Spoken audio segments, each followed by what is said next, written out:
look forward to in that playoff game. But one team that is done, their season is over, well, the Steelers. But the drama in Pittsburgh has no end in sight. Yesterday, Mike Tomlin clarified that Antonio Brown stopped communicating with the team leading up to Sunday's game, which is why Antonio was inactive.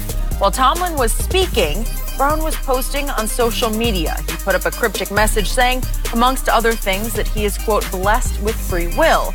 But that wasn't it. ESPN posted a comment by former Steeler Ryan Clark that said, it's time for Brown and the Steelers to part ways. Brown responded by calling Clark an Uncle Tom. Shannon, a lot of drama going on, but is that out of bounds from Antonio? Absolutely, it's out of bounds. And what we have here, Skip, and I can speak to this. Sometimes in our community, the black community, if we call out someone from our community for doing wrong, that person does not want to be held accountable for the wrong that he's doing. It's easier to point to the person that's calling you he or she out as an Uncle Tom. So by me calling you out for not showing up to practice, me calling you out for not being professional, you label me an Uncle Tom. Yep. That's lazy. Where's the accountability on your part for not holding up your end of the obligation? Now, the Pittsburgh Steelers have played Antonio Brown twice. At first you could say, well, he's trying to hold out, he's trying to get it. They gave him his money. They gave him a lot of money, Skip Bayless. And he didn't show up. Coach Tomlin, we're going to talk about this later, he used the term that Antonio Brown let this team down in its darkest hour, a term Winston Churchill once used during World War II. Let's not compare it to that. No, I'm just saying. That was really dark. Yeah, I'm just saying that's the phrase that he used. Yep. But in the Steelers' case, best player because why? Because of something that was said, because of something you feel you're not appreciated, because they don't throw you. You get 150 targets, but that's not good enough. You want 200 targets. It's not good enough. What it was, Skip, guess who was the team MVP voted by the players of the team? Oh, Juju. Oh. Guess who led the team in receiving and receiving yards? Oh, Juju. Yep.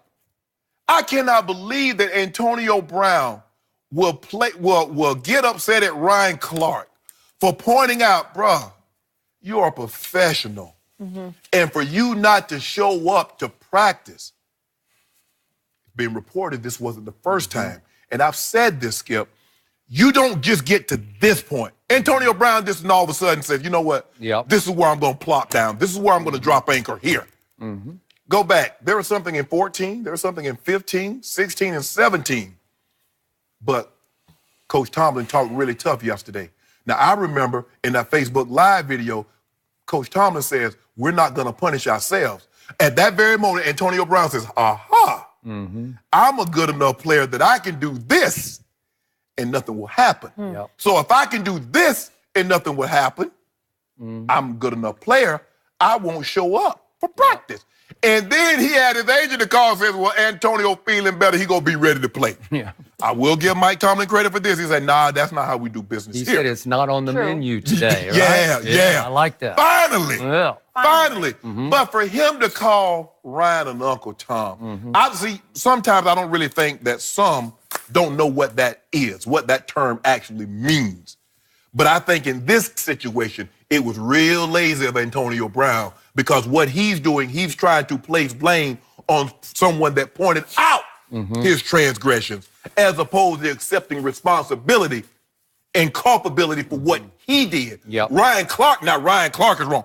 Oh, Ryan, you're Uncle Tom for telling everybody what I did. Really? So, not that you did it, you mad at Ryan Clark for pointing out and telling everyone that you did it. Man, Antonio Brown, but I told you. Said it then. You did. Steelers, you got to move on. Got to move on. You got to move on because he's not going to get any better. He's not. He's only going to get worse. You finished? I'm finished. Good. Okay. So you have a far deeper feel for this than I have. But you mentioned, what's the definition of Uncle Tom? So I'm going to give you what I've thought from a distance, and you help me out here. To me, an Uncle Tom is a black man who sells out black people to white men in power so that black man can get preferential treatment from white men in power. Correct. Is that Fair? Yes. Okay, that's sort of the gist of it. Yes. That's a basic That's definition. a textbook definition. Okay. So, Ryan Clark is a longtime friend of mine. I work closely with him at ESPN, and I'm going to defend him just the way you did, but I'm going to do it on a personal level because I do consider him a friend. He's as far from that definition as any black man I've ever known. Seriously, Yes. Ryan Clark is. And I point out to everyone, he was the Steelers player representative back in the summer of 2011? Yeah, 2011 when the collective bargaining was signed. Correct. He was the lone player representative out of 32 who voted no to the deal that now all the teams regret. All the player representatives, correct. Right, all of them regret it now. What are we doing? What did we do?